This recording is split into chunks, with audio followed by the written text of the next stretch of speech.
So hello everyone, welcome to my channel Khushi literature corner. और आज का हमारा टॉपिक रहेगा crow testament. Crow testament poem है जो शर्मान एलेक्सी ने लिखी है एंड अमेरिकन लिटरेचर की ये पोम है। So you can read the poem from your book instead of wasting time here, I will explain it.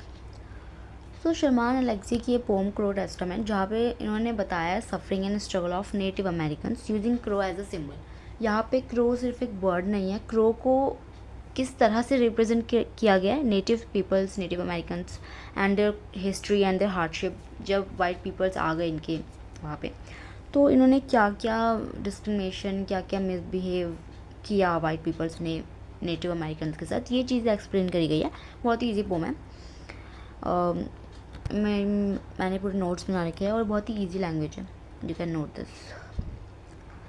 The poem start with the story of Cain and Abel. और इस pome में बहुत सारे biblical reference भी लिए गए हैं, जैसे केन एंड एबेल, जेरिसो एंड हॉर्स। तो ये सब बाइबलिक रेफरेंस लिए गए हैं। सो फर्स्ट स्टेंजा में हमें क्या बता रहा है कि केन और एबेल जो है, पहले एडम और ईव थे जो कि फर्स्ट मैन और वुमेन थे इन द वर्ल्ड। और यहाँ पे केन एंड एबेल क्या इनकी डॉटर है। So Cain uses crow as a weapon to kill Abel, and Crow realized immediately that it is not only the beginning of this suffering. केन ने Abel को मार दिया और ये फर्स्ट मर्डर था इन द ह्यूमन हिस्ट्री। और जब crow को ये रियलाइज़ हुआ, और जब भी मैं क्रो कह रही हूँ तो इसका मतलब क्रो नहीं है यहाँ पे, crow is not just a bird. यहाँ पे क्रो का मीन्स क्या है, नेटिव अमेरिकन्स। तो नेटिव अमेरिकन्स को ये रियलाइज़ हुआ कि जो ये मर्डर हुआ है वो एक ख़त्म नहीं है, मतलब ये एक एंडिंग नहीं है, यहाँ से सिर्फ स्टार्टिंग हुई है। अब ये क्या है, शुरुआत है। This scene show the crow like native American is a tool by those in powers and from the very start he is forced into violence and injustice. In the next section white mans के बारे में describe किया गया है। तो white mans appear as a falcon. Falcon क्या होता है, एक पावरफुल बर्ड होती है। फॉर एग्जाम्पल लीगल हो गया, तो ऐसा एग्जांपल दे रही हूँ मैं बस, इलीगल, बट बाकी फैल्कन एक खुद में एक बहुत पावरफुल बर्ड है। Sloping down and stealing a salmon from crow talents, मतलब क्या होता है कि उनका खाना छीन के भाग जाना, और उनका खाना छीन के भाग जाना। तो यही दिखाया गया है कि जो वाइट मैन्स थे उन्होंने नेटिव अमेरिकन्स का खाना छीन लिया था, उनका उठना बैठना छीन लिया था एक तरीके से। And this is a symbolic to the theft of land resources and right from native Americans. Native Americans के लैंड रिसोर्सेज, राइट्स सब कुछ छीन लिए थे एक तरीके से। और सेक्शन 3 में बताया गया, हमें इंट्रोड्यूस करवाया गया है क्रो एज अ गॉड। जो क्रो है उनको गॉड से कंपेयर किया गया है, because crow native Americans and God Jesus.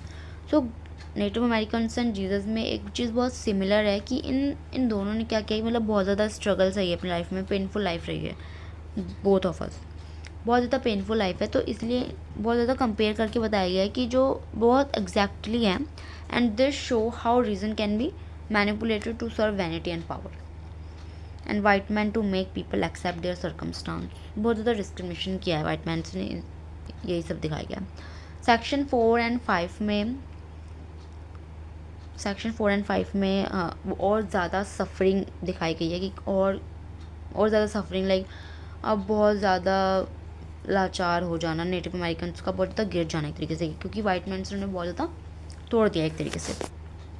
Crow sacrifice this first born son among the lashes of Jericho. Jericho क्या था कि मतलब एक इसराइल जो कंट्री थी उसने पूरा डिस्ट्रॉय कर दिया था the city of Jericho. And बिल्कुल कंपेयर करके बताया गया है कि जो वाइट मैन्स है उन्होंने भी क्या किया, नेटिव अमेरिकन्स की कंट्री को डिस्ट्रॉय कर दिया। तो यही बताया गया इसमें कंपेयर करके। और स्टेंजा 5 में ये बताया गया है कि crow fights crow and sky fill beaks and talons. तो यहाँ पे ये बताया गया है कि जो क्रो है वो क्रो से फाइट कर रहे हैं, मीन्स नेटिव अमेरिकन से ही फाइट कर रहे हैं, एक दूसरे में कटपिट के मर जाएंगे। And they fight with each other because they are not able to fight against white Europeans. अब वो वाइट मैन से बिल्कुल भी स्ट्रगल करने के लिए तैयार नहीं है, इसीलिए वो अब एक दूसरे से फाइट करने लग जा रहे हैं। और ये एक बहुत प्लस पॉइंट बन जाता है वाइट मैन्स के लिए, क्योंकि उन्हें कोई एफर्ट्स नहीं लगाने पड़ रहे, लोग खुद में ही खुद में ही स्ट्रगल कर रहे हैं, खुद में ही मारना पीटना स्टार्ट हो गया इनका। ओके, एंड सेक्शन 6 में क्या बताया गया है कि जो क्रो हैं वो fly around the reservation and collect empty beer bottles, but they are so heavy he can only carry one at the time. तो सेक्शन 3 में ना बहुत ज़्यादा लाइक सोशल लाइफ के बारे में बताया गया है कि नेटिव अमेरिकन्स की लाइफ कितनी ज़्यादा डल हो चुकी है, कितनी ज़्यादा बेकार हो चुकी है कि अब वो ना बियर बोटल्स इकट्ठे कर रहे हैं, एंड ओनली 5% बोतल, जो कि बहुत ही स्मॉल अमाउंट होता है to survival their life, he can carry only one at the time, showing the slow and difficult nature of survival.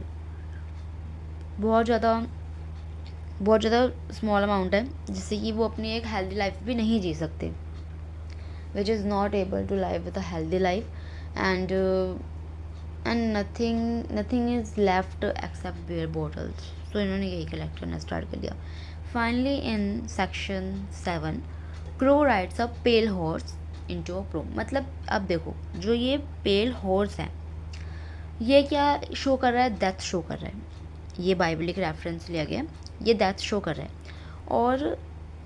और नेटिव अमेरिकन इतना ज़्यादा पैनिक है, लाइक मतलब उन्हें ना कोई फ़र्क नहीं पड़ रहा डेथ से। अब उन्होंने इतना कुछ झेल लिया, इतना कुछ सह लिया अपनी लाइफ में कि अब उन्हें ना डेथ से भी कोई डर नहीं है। अब डेथ भी हो जाए तो चलेगा, because they have already face so much suffering and death no longer shocks है।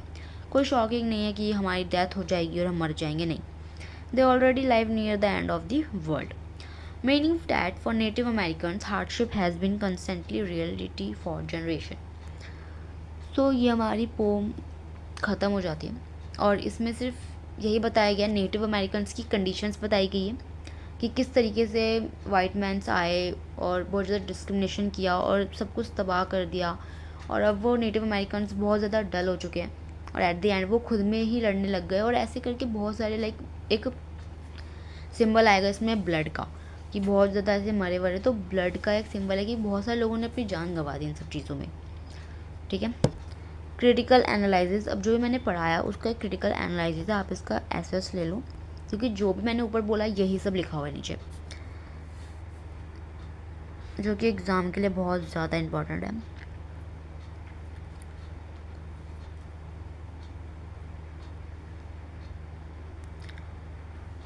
अब हम नेक्स्ट वीडियो में इसके थीम्स और सिंबल डिस्कस करेंगे, and thank you so much.